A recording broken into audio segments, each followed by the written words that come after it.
Hi again, guys.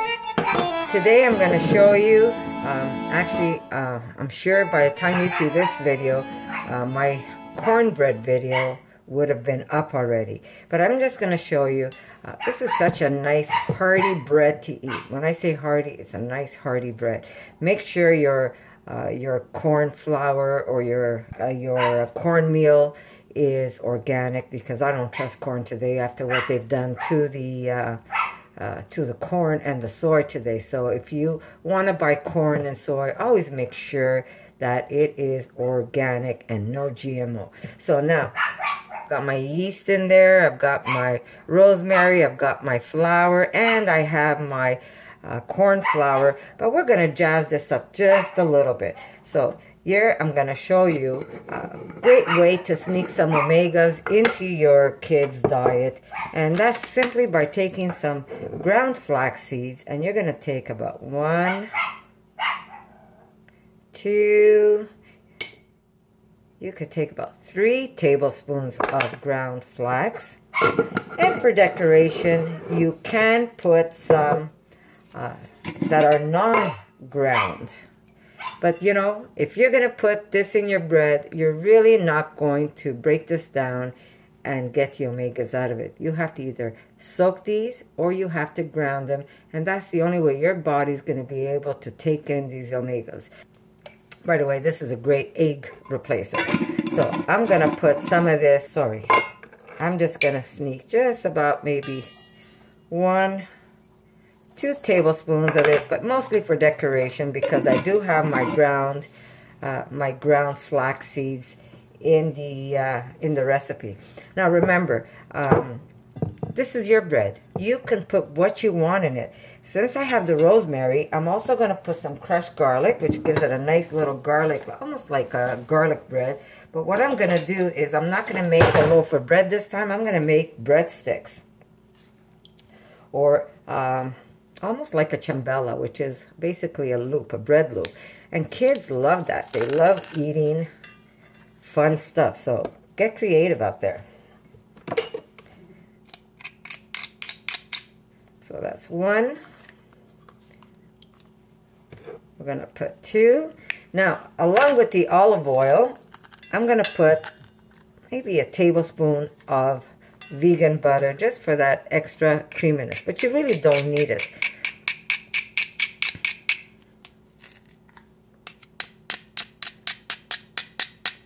And what's good about these little, I will still make a loaf, because I'll probably get more than I'll make a small loaf so my daughter can toast it in the morning.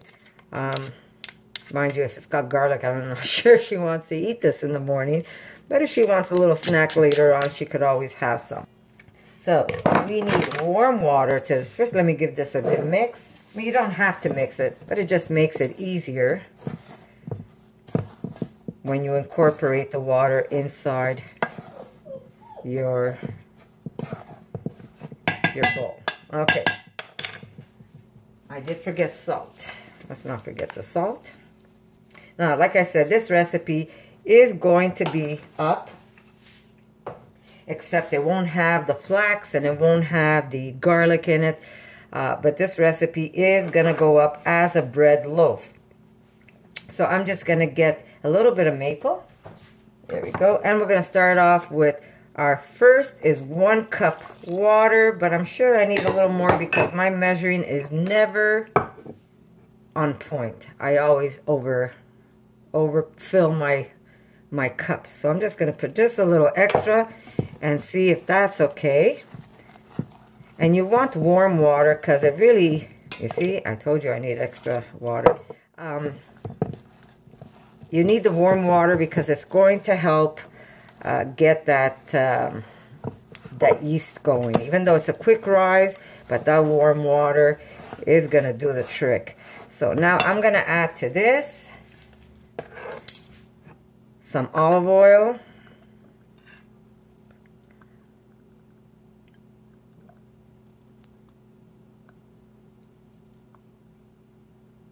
Now, as you can tell, I don't have any specific order. I work as I feel, and it always turns out for me. So You really don't have to put the oil. Well, mind you, you could put the oil in when you're doing the water, and I guess it'll be easier for you to mix it, but I really don't. It doesn't bother me. So it feels great. The dough feels great now. So I did need 1.5 because of water, because my measuring, like I said, my measuring isn't always precise, because I don't usually measure. When I cook, I cook. I don't measure. I do it by eyesight and by feel. And that's the fun part about cooking. Cooking is an art. You can get plain bread and you can get fancy bread. Now this is going to be fancy bread. And because of the corn, it's such a nice flavor and taste to your bread. Now you're going to need this for at least 5 to 10 minutes. And you're going to want to double the size. So you're going to put this aside and you're going to have to let it rise. So I'm just going to throw this on my board, and I'm going to knead it a little more. And if you find it sticking on you, then just put a little sprinkle of either corn flour or flour onto your board and just pick everything up. Or you could also put a drizzle of olive oil. But if you're counting your calories, just use less oil. Don't use as much as I did. But because I'm using such a good cold pressed oil, it has a very rich olive taste to it. And with the rosemary and with the garlic, wow, I can't even tell you. You're going to take these little breadsticks and you can simply just dip them in some marinara sauce, a little bit of cheese on the side, and you're done.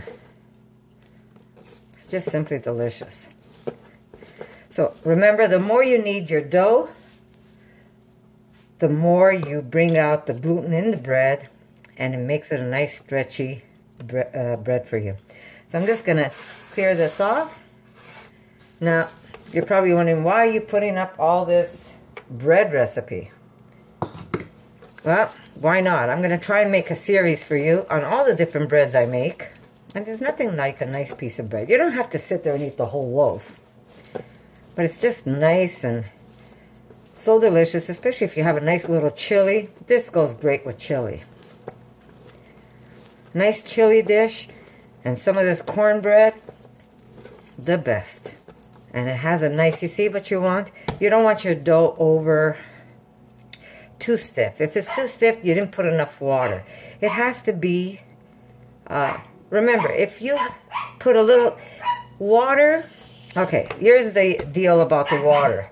The water is that you don't want to put too much in one shot, but if my recipe says 1 cup, it's always 1 cup and a bit for me because of how I measure stuff. So start off with that 1 cup, and if you see your dough is going to be stiff because there's still a lot of dry ingredients at the bottom and it feels hard to mix, you know you need extra water. But add it slowly. The slower you add that water in and you keep mixing, you're going to see when it starts picking everything up, and you're going to feel almost like a goo going on. If you feel that when you're moving it in your bowl that it's way too dry, you know you need the extra water. So this recipe took 1.5 cups of water, warm water, and it came to the perfect feel for the dough. Now, if you really want a firm bread, then make your dough firmer than this.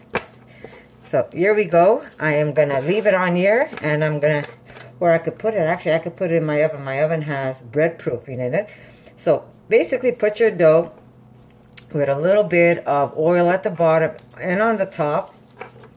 I'm going to get my board. Can you tell I'm crazy cuckoo for cutting boards? There we go. Okay, so I'm going to put this straight into my oven because I have a bread proofing. If you do not, put it in a warm place and just cover it first with some cellophane. Here we go. We're going to cover it with a little bit of cellophane, and we're going to let it rest until double its size. So I would say 1 hour to 2 hours, depending how warm your house is. and depending how light you want your bread to be. If you don't let it rise double, the bread is still going to be good for you, but it's going to be a nice firm bread. If you're okay with that, I know I like that. But if you want that bread to be airy, you got to let it rise. We're going to let this rise double. Maybe not. It depends what mood I'm in. But I will let it rise at least 1 to 2 hours now. And then I'm going to come back and then we're going to roll them up. And I'm going to show you how cute these little bread pretzels or bread sticks, how they are. And it's so fun, especially for your children, because it has the omegas in it. And you could give them as a little snack if they come home from school. Maybe a little piece of bread with some marinara sauce, a little piece of vegan cheese, and you fill those little bellies up. So I'm going to see you in a little bit, guys. We're back. Look how beautiful this is. I only had it in for an hour and a half, but it looks great, and for me this is just fine. I am going to start dividing my dough. But I will also have a tray with some parchment paper ready. This way, as I cut and shape, I will be able to place it right on my parchment paper. But before you place anything on there, you should sprinkle a little bit of corn flour to give it that nice little crunchy base to your bread. So I'm just going to sprinkle some flour and I'll be right back and we're going to cut the dough together. But when I do put the flour on my baking sheet, I will put the granular one. The one I have in here is not granular. I'll show you. This is the one I'm going to put right on top. I'm just going to show you. I'm going to spread that all over, and then I'm going to put my bread on top. There we go. Okay, so I'm going to take this off my board so I can cut and roll. Just going to put a little bit of oil there. There we go. We're going to place my dough on top. Now, if we're making breadsticks, we want to kind of stretch this out. And I'll tell you why. You want to stretch it almost like a pizza, because you want to be able to roll it. So we're going to cut smallish strips, maybe about, once you flatten it down a bit, you want to be able to have about an inch strip.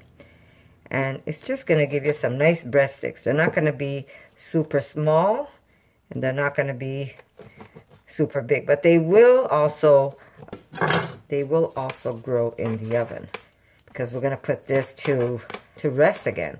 So now you can make them very skinny and then maybe take two and make a twirl. You can leave them long like this. This is about a foot and a half long, or you could take it and you can kind of make a little, almost like a pretzel. So I'm just going to put this aside.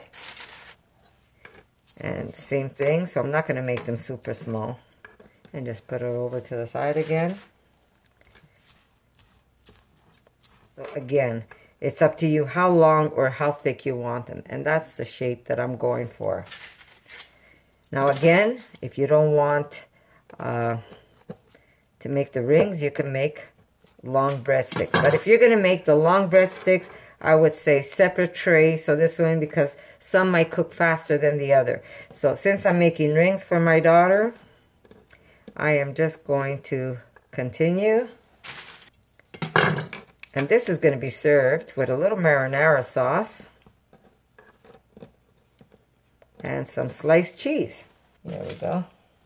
And this here, we're going to take it and we're just going to roll it back up and make like a baguette. There we go. And this, of course, we're going to cut it so when it rises, it's going to make a nice little baguette for us. So I'm going to need a separate tray for this, but this is how I'm making them. And so they're going to go into the oven again at 425, and I'll see you in my next video.